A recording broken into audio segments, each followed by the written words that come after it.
बिस्मिल्लाहिर्रहमानिर्रहीम, अस्सलाम वालेकुम। आप देख रहे हैं जेएन न्यूज और मैं हूं आपकी मेजबान सुंबल ज़िया।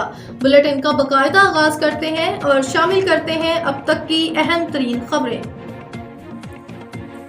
खबर शामिल करते हैं इस्लामाबाद से मुख्तियार रहमत की रिपोर्ट के मुताबिक शहबाज शरीफ पाकिस्तान के 24वें वज़ीर आज़म मुंतखब। पाकिस्तान मुस्लिम लीग नवाज के सदर मियाँ मोहम्मद शहबाज शरीफ इस्लामी जमहूरिया पाकिस्तान के 24वें वज़ीर आज़म मुंतखब हो गए हैं। कौमी असम्बली इजलास में स्पीकर अयाज सादिक ने कायद ऐवान के लिए होने वाली राय दही के नताज का ऐलान करते बताया कि शहबाज शरीफ ने 201 अरकान की हिमायत हासिल की। स्पीकर अयाज सादिक के ज़ेर सदारत कौमी असम्बली का इजलास आज शुरू हुआ था तो साथ ही नारेबाजी भी होने लगी।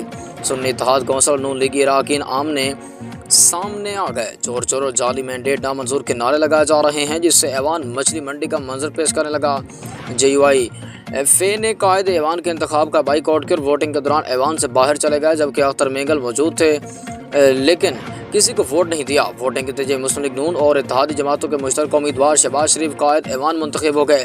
उन्हें 201 वोट मिले, जबकि सुन्नी इत्तेहाद कौंसिल के उम्मीदवार उमर अयूब ने सिर्फ 92 वोट हासिल किए।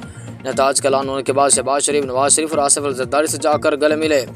मुस्लिम लीग नून, पीपल्स पार्टी, MQM, बलोचिस्तान अवामी पार्टी, इस्तेकाम पाकिस्तान पार्टी, मुस्लिम लीग काफ ने शहबाज शरीफ की हिमायत की। पाकिस्तान तहरीक इंसाफ से ताल्लुक़ रखने वाले सुन्नी इत्तेहाद कौंसिल के उम्मीदवार उमर अयूब की बलोचिस्तान नेशनल पार्टी ने भी हिमायत की।